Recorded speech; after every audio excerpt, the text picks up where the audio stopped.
gonna lose. And I'm gonna get you. You better run fast.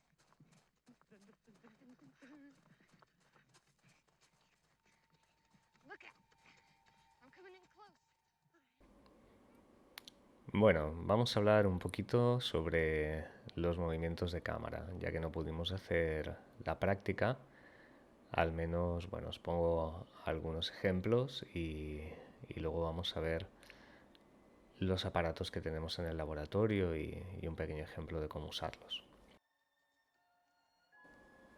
Bueno, la primera escena que vamos a ver es del Resplandor. Ya habíamos hablado, es la película en la que por primera vez se utiliza el Steadicam. La escena famosa del triciclo por los pasillos del Hotel Overlook. Pero bueno, aquí tenemos un par de escenas también por el laberinto y que además encajan muy bien, empalman muy bien en el montaje con escenas del interior del hotel. Y ahora aquí por fundido encaja el mismo movimiento que tienen los dos personajes con el movimiento de Jack dentro del hotel.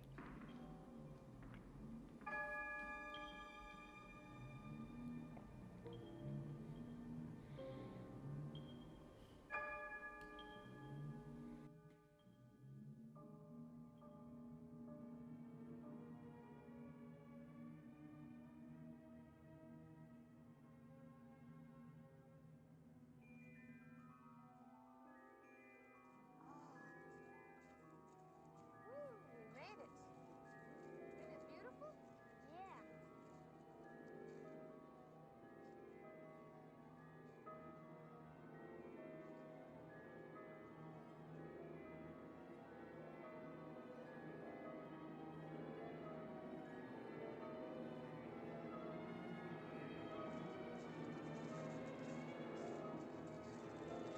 So pretty.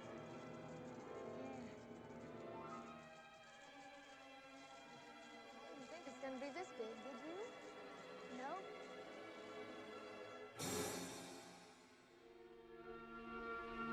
Bueno, como habéis visto, es muy importante que hagamos una buena planificación de los planos que vamos a hacer, dónde vamos a empezar el plano, dónde lo vamos a acabar, la velocidad del movimiento. Creo que un buen ejemplo es esta escena de Notorious de Hitchcock, donde podemos ver desde un gran plano general a un plano detalle de la mano de Ingrid Bergman, bajando una escalera, una planificación prácticamente perfecta.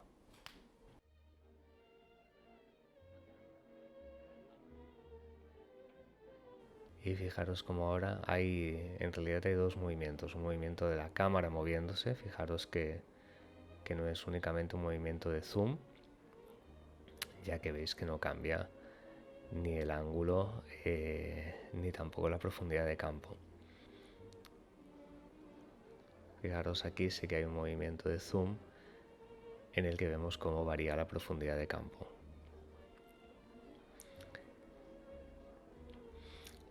Los siguientes tres planos que vamos a ver son planos de travelings con movimiento de cámara de acercamiento a los personajes, muy típicos en las películas de Martin Scorsese. Vemos dos ejemplos de Taxi Driver y el inicio de After Hours.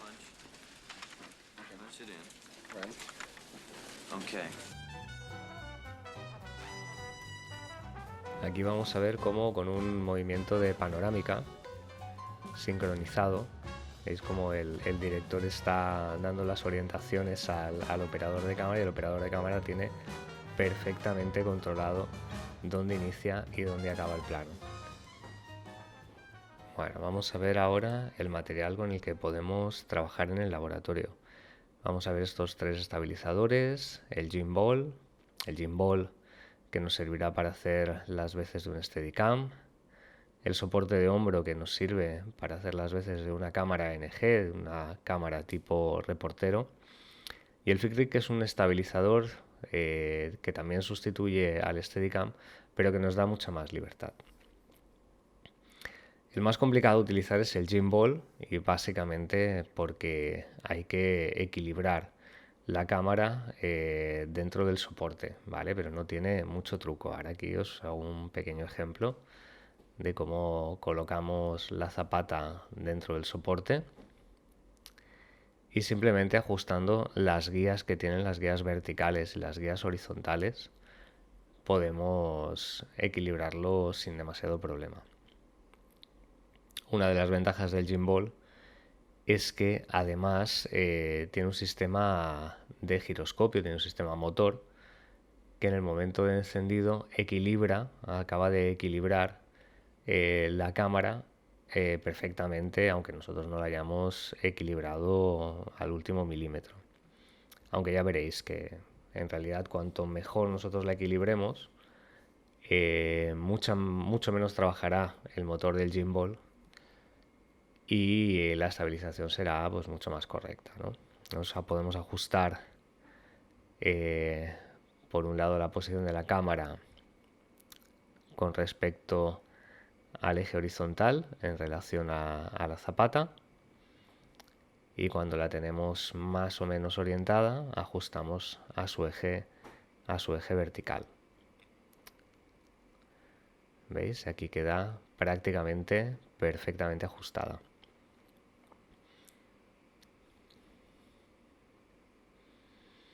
Pasamos a encenderla. Veréis que hace un pequeño movimiento en el momento de encenderse, que es el ajuste final. Y tenemos dos modos, el modo L y el modo PF. Cuando estamos en el modo PF o en el modo L, la cámara puede girar libremente y además tenemos este motor que nos permite hacer estas panorámicas. En el modo PF, la cámara queda ajustada, queda bloqueada en su sentido horizontal y podemos mover la cámara en movimiento de tilt. Aquí vemos un ejemplo de cómo quedan estos movimientos. A mí no me acaban de gustar mucho porque quedan muy motorizados, pero veis que funcionan súper bien. Aquí vemos cómo hacemos un plano de arriba abajo con el gimbal, lo estabilizado que queda. Y ahora vamos a ver cómo nos queda un plano de seguimiento con los diferentes accesorios.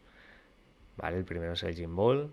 A mí es el que más me gusta, el que da un efecto prácticamente de traveling, ¿no? Sin ningún tipo de traqueteo.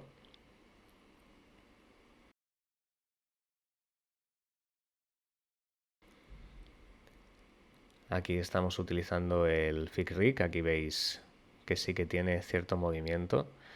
A mí no me disgusta, tampoco le da esa naturalidad al movimiento, dependiendo del formato que queramos utilizar, el tipo de imagen que estemos buscando. Nos puede interesar, muy rollo, no sé, Nouvelle si queréis. Y por último, el soporte de hombro, ¿no? Que esto ya sería en plan película de Lars von Trier, película Dogma, de acentuar la cámara, ¿no? El hecho de que hay una cámara detrás, el movimiento irregular. Además cuesta mucho, ya que llevas la cámara al hombro, cuesta mucho mantener el horizonte recto. Es una de las cosas claves que tenemos que tener en cuenta cuando hacemos un movimiento, un seguimiento de este tipo. Aquí vemos una panorámica con el FICRIC. Es muy estable y nos permite mucha velocidad. Con el soporte de hombro, pues un poco lo mismo, ¿no? Vemos más evidentes que el horizonte no está recto. Vemos aquí un acercamiento manteniendo el enfoque con el FICRIC y con el gimbal, los dos, la verdad es que muy bien estabilizados. Bueno, y por último comentaros esta escena de Toro Salvaje, muy conocida, en la que hay unas variaciones de velocidad y una coreografía con la composición y con el montaje que bueno, que está sacada de otro vídeo que tengo para vosotras, pero que me ha parecido interesante también ponerlo aquí.